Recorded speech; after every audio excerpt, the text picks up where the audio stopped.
தன்னை ஓர் அதிபுத்திசாலி என்று எண்ணுவதே மனிதனிடம் உள்ள மிகப்பெரிய பலவீனம். எப்போதும் தன்னை மட்டும் அதிபுத்திசாலி என்றும் மற்றவர்கள் ஒன்றும் தெரியாதவர்கள் என்றும் நினைக்கும் எல்லோரும் தனிமையில்தான் தங்கள் வாழ்வை கழிப்பார்கள்.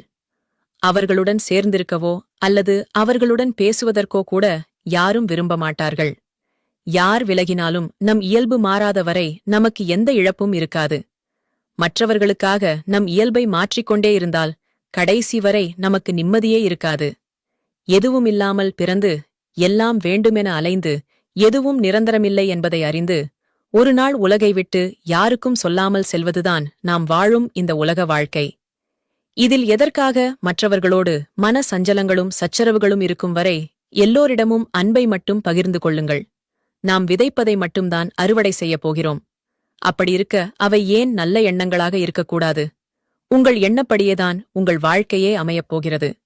அதனால் நல்லதை மட்டுமே விதைத்து நலமுடன் வாழுங்கள்.